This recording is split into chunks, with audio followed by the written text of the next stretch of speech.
Telangana assembly కార్యకలాపాలు జరుగుతున్నాయి. CM Revanth Reddy మాట్లాడుతున్నారు. లైవ్లో చూద్దాం. ఈ రాష్ట్రంలో పౌరులుగా మన రాష్ట్ర ప్రభుత్వం సేకరించిన socio economic education employment and political caste survey ఏదైతే చేసినామో 1,15,00,000 కుటుంబాలు ఉన్నాయని చెప్పి ఈరోజు ప్రభుత్వం దగ్గర సమాచారం ఉన్నది. వాళ్ళందరికీ ఇందిరా కుటుంబ జీవిత బీమా పథకం ద్వారా ప్రతి ఒక్కరికి 5 లక్షల రూపాయల బీమా పథకాన్ని ఈరోజు రాష్ట్ర ప్రభుత్వం అమలు చేసింది.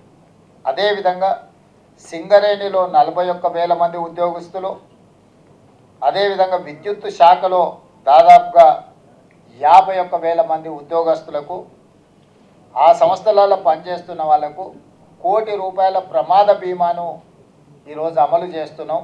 అందులో భాగంగానే ఈరోజు విద్యుత్ శాఖలో పనిచేస్తూ లైన్మెన్ స్థాయిలో చిరుద్యోగి స్థాయిలో పనిచేస్తున్న వాళ్ళు 2 మరణిస్తే ఒక్కొక్క కుటుంబానికి ₹1,00,00,000 ఈరోజు వాళ్ళని ఆదుకోవడానికి పథకాన్ని అమలు చేస్తున్నాం. అదేవిధంగా ఈరోజు రాష్ట్ర ప్రభుత్వంలో వివిధ హోదాలలో పనిచేస్తున్న ప్రభుత్వ ఉద్యోగులు పెన్షనర్లు ఏదైతే ఉన్నారో 7,57,000 మంది ఈరోజు ప్రభుత్వ ఉద్యోగులు, ప్రభుత్వ పెన్షన్దారులు ఉన్నారు. వాళ్ళందరికీ కూడా 1,20,00,000 రూపాయల ప్రమాద బీమాను ఈరోజు రాష్ట్ర ప్రభుత్వం తీసుకొచ్చింది. ఏ రాష్ట్రంలో కానీ భారత ప్రభుత్వంలో కానీ ప్రభుత్వంలో పనిచేస్తున్న ఉద్యోగస్తులకు ప్రత్యేకంగా ప్రమాదవశాత్తు మరణిస్తే ₹1,00,00,000 పైబడి బీమా పథకం అనేది లేనే లేదు. ఆ రాష్ట్రంలో నివసించే పౌరులకు కూడా లైఫ్ ఇన్సూరెన్స్ లేదు. కానీ తెలంగాణ రాష్ట్ర ప్రభుత్వం మొదటిసారి ఈ రాష్ట్రంలో ఉండే ప్రతి పౌరుడికి రక్షణ కల్పించాలి, వాళ్ళ జీవితాలకు ఒక బీమా ఉండాలి, అనుకోని పరిస్థితుల్లో కుటుంబ పెద్ద ఎవరైనా మరణిస్తే ఆ కుటుంబ అనాథ అయ్యి ఇతరుల మీద ఆధారపడే పరిస్థితి రావద్దు, ఆ కుటుంబంలో చిన్నపిల్లలు ఉంటే వాళ్ళ చదువులకో వాళ్ళ ఎదుగుదలకో ఎవరి మీదనో ఆధారపడే పరిస్థితులు రానియొద్దు అని ఒక మానవీయ కోణంలో ఈరోజు రాష్ట్ర ప్రభుత్వం ఈ పథకాన్ని తీసుకురావడం జరిగింది. ఎవరు చనిపోవద్దు, బాగుండాలి, ఆ కుటుంబాలు సంతోషంగా ఉండాలనేదే మా ఉద్దేశం. కానీ కొన్నిసార్లు మనం ఊహించని విధంగా దురదృష్టకర సంఘటనలు జరిగి మరణం జరిగినప్పుడు ఆ కుటుంబం అనాథ కాకూడదు. ఆ కుటుంబాలను ఆదుకుంటే ఆ కుటుంబం యొక్క ఆడపిల్లలు ఈ ఆర్థిక స్తోమతతోని తమ కాళ్ళ మీద తాము నిలబడే అవకాశం ఉంటుంది. లేకపోతే అత్తగారింటిలో జీవించాలన్నా, అమ్మగారింటికి వెళ్ళాలన్నా, అమ్మగారింటి దగ్గర ఆదరణ లేకపోతే వాళ్ళు ఎక్కడికి వెళ్ళాలి, లేకపోతే అత్తగారింట్లో కుటుంబ సమస్యలు వస్తే ఎక్కడికి వెళ్ళాలి. ఇట్లాంటి మధ్యతరగతి కుటుంబాలలో ఈ సమస్యను చాలా నేను చూస్తూ ఉంటాను. ఎందుకంటే ఎమ్మెల్యేగా కానీ ప్రజాప్రతినిధిగా నా దగ్గరికి ఆ కుటుంబ తగాదాలతోని ఏదైనా మీరు సూచన చేయండి, లేకపోతే ఏదైనా సహాయం చేయండి అని ఎంతోమంది వస్తుంటారు. వాళ్ళందరి సమస్యల్ని చూసినప్పుడు మంత్రివర్గ సహచరులతో, ముఖ్యంగా బట్టి విక్రమార్క గారితో చర్చించి దీనికి మనం శాశ్వతంగా ఒక పరిష్కారము, మన రాష్ట్రం ఇతర రాష్ట్రాలకు ఒక ఆదర్శంగా నిలబడే విధంగా మనం ఆలోచన చేయాలి, ఏదైనా వీళ్ళని ఆదుకోవడానికి మనం ప్రయత్నం చేయాలన్న ఆలోచన నుంచి వచ్చిందే ఈ పథకం. మొదట సింగరేణి సంస్థలో, ఆ తర్వాత విద్యుత్ శాఖలో, ఈరోజు రాష్ట్ర ప్రభుత్వంలో సంపూర్ణంగా దీన్ని ఈరోజు అమలు చేస్తున్నాం.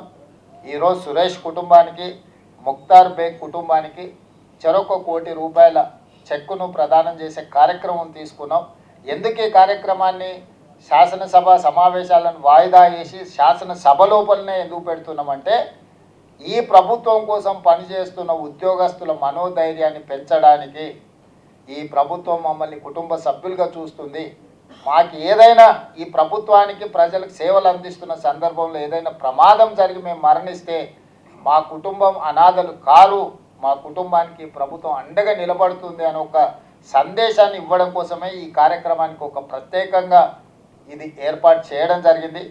మీడియా మిత్రులకు కూడా నా సూచన, ఇది ఒక అద్భుతమైన, ఆనాడు రాజీవ్ ఆరోగ్యశ్రీ ఉచిత కరెంటు తీసుకొచ్చిన రోజు ఎంత పబ్లిక్ యాక్సెప్టెడ్ ప్రోగ్రాం కింద ఈరోజు ప్రతి రాష్ట్రం దాన్ని ఆదర్శంగా తీసుకోవాల్సిన పరిస్థితి, ఏ రాజకీయ పార్టీ వచ్చినా ఈ పథకాలను రద్దు చేయని పరిస్థితి ఏ విధంగా అయితే ఆనాడు కల్పించబడిందో ఈనాడు మేము తీసుకొచ్చిన ఈ పథకం కూడా జీవిత బీమా కావచ్చు, ప్రమాద బీమా కావచ్చు, ఈ రెండు ఇంకా భవిష్యత్తులో ఎవరు అధికారంలో ఉన్న ఈ పథకాన్ని ఇంకా పకడ్బందీగా అమలు చేసే పరిస్థితులే ఉంటాయి తప్ప దీన్ని ఎవరు కాదనలేని విధంగా ఈ పథకానికి ఒక ప్రత్యేకత ఉన్నది.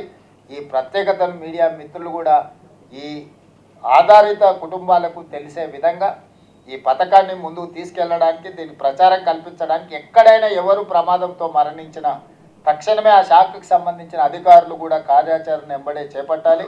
వివిధ శాఖలకు సంబంధించిన అధికారులకు కూడా నేను సూచన చేస్తున్నా, ఎక్కడ ఇది సంఘటన జరిగినా వెంబడే సమాచారాన్ని సేకరించి ఆ కుటుంబాలను ఆదుకోవడానికి అవసరమైన ప్రణాళికలు సిద్ధం చేయాలి.